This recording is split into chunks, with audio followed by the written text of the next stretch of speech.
Subscribe to our YouTube channel and press the bell icon to get the latest updates.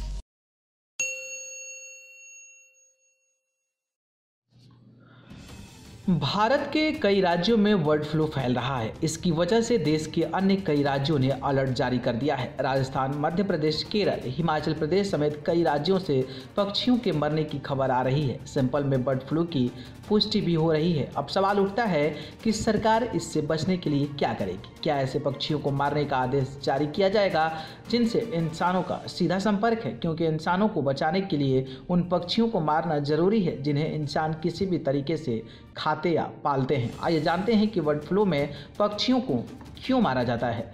Bird flu से बचने के लिए 3 चरणों में अलग अलग तरीके अपनाए जाते हैं। पहला फेज प्री पैंडेमिक यानी कि महामारी से पहले।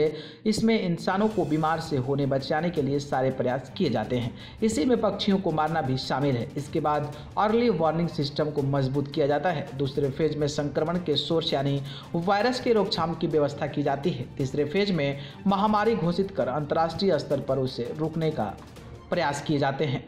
बर्ड फ्लू के दौरान पक्षियों को मारना कलिंग कहलाता है। इन पक्षियों को इसलिए मारा जाता है क्योंकि इंसानों के खाने में उपयोग होते हैं, या फिर ऐसे पक्षियों को मारा जाता है जिन्हें सीधे तौर पर इंसानों का संपर्क होता है, जैसे कि कौवे, बत्तख, कबूतर इत्यादि शामिल हैं। ये पक्षी आमतौर पर पर्यटन स्थलों पर मिल जाते हैं। मुर्गियां आदि खाने के उपयोग में आती है, इसलिए इन पक्षियों में जैसे ही बर्ड फ्लू के लक्षण दिखते हैं, सरकार कॉलिंग के एक प्रावधान बनाकर रखती है। स्थिति गंभीर होने पर पक्षियों को मारने का आदेश दे दिया जाता है। जब भी किसी पोल्ट्री फार्म में पक्षियों को मारा जाता है तो उसके चारों तरफ 1 से 5 किलोमीटर की दूरी को प्रतिबंधित इलाका घोषित कर दिया जाता है, या इलाका अत्यधिक निगरानी में रखा जाता है। 2 से 10 किलोमीटर की दूरी के बफर जोन माना जाता है, यानी अगर बीमारी फैलती है तो इस इलाके को प्रतिबंधित इलाका घोषित कर बफर जोन को बढ़ा दिया जाता है।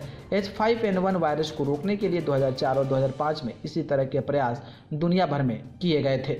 2004 और 2005 के बीच H5N1 बर्ड फ्लू वायरस को रोकने के लिए सिर्फ एशिया में 10 करोड़ से ज़्यादा मुर्गियों को मार दिया गया था। हालांकि इससे उन किसानों को नुकसान हुआ था जिनकी रोजी रोटी मुर्गी पालन से होती है।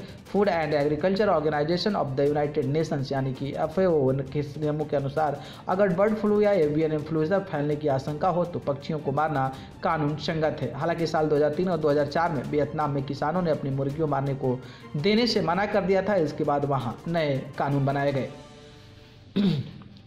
कुछ एक्सपर्ट और वैज्ञानिक का मानना है कि पक्षियों को मारने से बर्ड फ्लू नहीं बचा जा सकता है। अब यह एक अप्रभावशाली बचाव का तरीका है। यह थोड़े समय के लिए भले ही इंसानों को बचा सकता है, लेकिन लंबे समय के लिए पक्षियों को मारना ठीक नहीं है। HPA यानी कि हाईली पैथोजेनिक एवियन इन्फ्लुएंजा को रोकने के अन्य तरीके भी हो सकते हैं। प्रभावशाली तरीके से अगर पक्षियों को मारना है तो सही जगह का चयन होना चाहिए। किसान को मुर्गियों के बदले कुछ आर्थिक मदद भी मिलनी चाहिए। HPA यानी कि हाईवे पैथोजेनिक एवियन इन्फ्लुएंजा यानी बर्ड फ्लू अब दुनिया में 4 बार फैल चुका है। यहाँ तक कि 60 से ज़्यादा देशों में महामारी का रूप भी ले चुका है। एवियन इन्फ्लुएंजा के कई प्रकार हैं, लेकिन 5 प्रकार के वायरस इंसानों को संक्रमित करते हैं। H5N1, H7N3, H7N7, H7N9 और H9N2। बर्ड फ्लू पक्षियों के जरिए ही इंसानों में फैलता है, इसलिए पक्षियों को सुरक्षित रखने के लिए सभी देशों की सरकारें अलग अलग मुहिम भी चलाती नजर आती है। न्यूज़ रूम से न्यूज़ लाइव की रिपोर्ट।